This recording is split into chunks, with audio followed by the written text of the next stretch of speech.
আপনারা যারা ইউরোপিয়ান ইউনিয়নভুক্ত বিভিন্ন কান্ট্রির ভিজিট পড়াশোনা বা ওয়ার্ক পারমিট ভিসা নিয়ে ওইসব দেশে যেতে চাচ্ছেন, এই ভিসা সংক্রান্ত বিভিন্ন ভোগান্তির মধ্যে আছেন, তাদের জন্য একটা সুখবর নিয়ে আসলাম। সেটা হচ্ছে এই সেনজেনভুক্ত বিভিন্ন কান্ট্রি এবং ইউরোপিয়ান ইউনিয়নভুক্ত বিভিন্ন কান্ট্রি সরাসরি ঢাকায় তাদের ভিসা প্রসেসিং সেন্টার চালু করতে যাচ্ছে। তো কি সেই সম্ভাবনা বা কবে থেকে কারা ঢাকা ছাড়াও অন্যান্য ইন্ডিয়া ব্যতীত কোন কোন দেশে ভিসার জন্য আবেদন করতে পারবে সেটাই আলোচনা করব আজকের এই ভিডিওতে। চলুন শুরু করা যাক। তার আগে বলে নিচ্ছি, যারা আমাদের চ্যানেলে নতুন বা আমাদের চ্যানেলটি এখনও সাবস্ক্রাইব করেননি, please hit the subscribe button. আর যারা অলরেডি সাবস্ক্রাইব করেছেন তাদেরকে অসংখ্য ধন্যবাদ।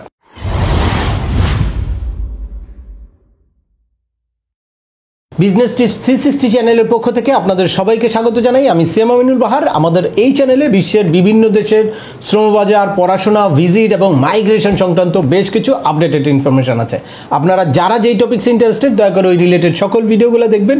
এরপর ছোটোখাটো প্রশ্ন থাকলে ভিডিওর নিচে কমেন্টস করবেন। আর তারপরেও একান্ত কোনো ব্যক্তিগত পরামর্শ বা আমাদের কোনো সার্ভিস নিতে চাইলে ডিসক্রিপশনে থাকা হোয়াটসঅ্যাপ নম্বরে অ্যাপয়েন্টমেন্ট বুক করে সরাসরি যোগাযোগ করতে পারেন। অ্যাট দ্য সেম টাইম আমাদেরকে ইমেল করতে পারেন এবং আমাদের ফেসবুক এবং ইউটিউব চ্যানেলটি ফলো করে সবসময় আমাদের সাথে যুক্ত থাকতে পারেন। এনিওয়ে, চলে আসি আজকের মূল আলোচনায়। আপনারা অনেকেই হয়তো বিভিন্ন মিডিয়াতে অলরেডি দেখেছেন যে গতকালকে আমাদের প্রধান উপদেষ্টার সাথে ইউরোপিয়ান ইউনিয়নভুক্ত দিল্লিতে অবস্থিত 19টি দেশের রাষ্ট্রদূত সরাসরি এসে বৈঠক করেছে। তো এই বৈঠকে আসলে দেশের বিভিন্ন গুরুত্বপূর্ণ ইস্যু উঠে এসেছে।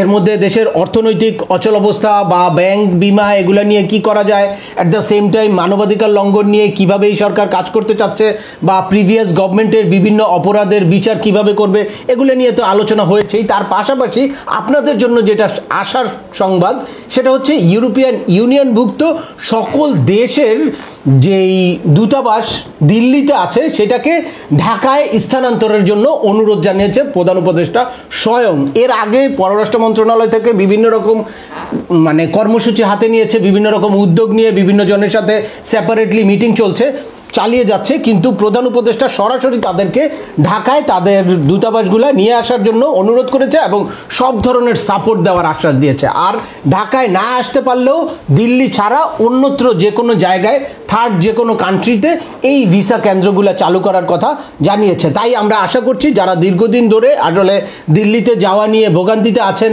এবং বাংলাদেশ থেকে অন্যান্য দেশে গিয়ে ভিসার জন্য আবেদন করার জন্য মাসের পর মাস ওখানে অপেক্ষা করতে হয়, হিউজ টাকা পয়সা খরচ হয়, তাদের ভোগান্তি খুব শীঘ্রই আসলে শেষ হতে যাচ্ছে। কারণ প্রধান উপদেষ্টা আপনারা জানেন যে ডক্টর ইউনূস বিশ্ব বরেণ্য একটা ব্যক্তিত্ব এবং সবাই তাকে অনেক রেসপেক্ট করে এবং এখানে অন্যান্য সকল ইস্যুতে সবাই একমত হয়েছে যে এই সরকারকে সাপোর্ট করার জন্য অনেক কিছু এই সংস্কারের ব্যাপারে বা আগামী নির্বাচনের ব্যাপারে এবং মানবাধিকার লঙ্ঘনের বিভিন্ন বিচার করার ব্যাপারে সরাসরি তারা সাপোর্ট দিয়েছে যে এই সরকারকে সক্রিয়ভাবে সাপোর্ট দিবে।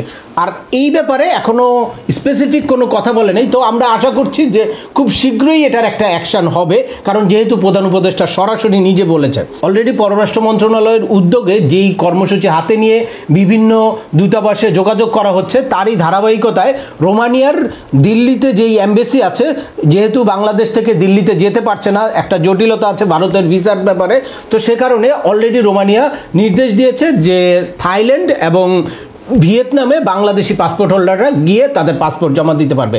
এটা একটা সুখবর। অ্যাট দ্য সেম টাইম বুলগেরিয়ার ব্যাপারে পাকিস্তান, কাজাকিস্তান এবং ভিয়েতনামে গিয়ে পাসপোর্ট জমা দিতে পারবে।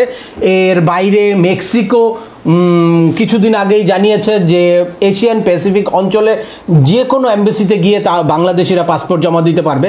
তো এরই ধারাবাহিকতায় আমরা আশা করছি যে সবগুলা দেশ, অর্থাৎ সেনজেনভুক্ত যেই সব দেশের বাংলাদেশের প্রসেসিং সেন্টার নাই এবং দিল্লিতে আছে, তারা সম্ভব হলে বাংলাদেশে নিয়ে আসবে। আর বাংলাদেশে না নিয়ে আসলেও বিভিন্ন দেশে এই জিনিসটাকে সহজ করে দিবে, যাতে খুব সহজেই বাংলাদেশিরা এই ভোগান্তি ছাড়া ভিসা পেতে পারে। তো এক্ষেত্রে যদি বাংলাদেশে ভিসা সেন্টার আসে তাহলে কি হবে, ভিজিট ভিসার চান্সেসও অনেক বেড়ে যাবে। সরাসরি কাজ করতে পারবে, সরাসরি ডকুমেন্ট ভেরিফিকেশন করতে পারবে।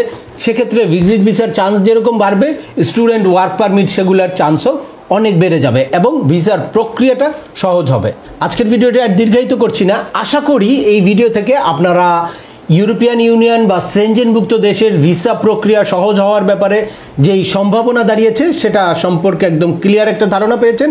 তারপরেও আপনাদের যদি এই সংক্রান্ত কোনো রকম কোনো প্রশ্ন থাকে অবশ্যই আমাকে কমেন্টস করে জানাবেন। আর ভিডিওটি ভালো লাগলে বা তথ্যবহুল মনে হলে লাইক দিয়ে আপনার বন্ধুদের মাঝে শেয়ার করে দেবেন যাদের এই ইনফরমেশনগুলো অত্যন্ত প্রয়োজন। আবার দেখা হবে নতুন কোনো গুরুত্বপূর্ণ টপিকস নিয়ে। সে পর্যন্ত সবাই ভালো থাকবেন, সুস্থ থাকবেন এবং আমাদের চ্যানেলের সাথেই থাকবেন। আল্লাহ হাফেজ।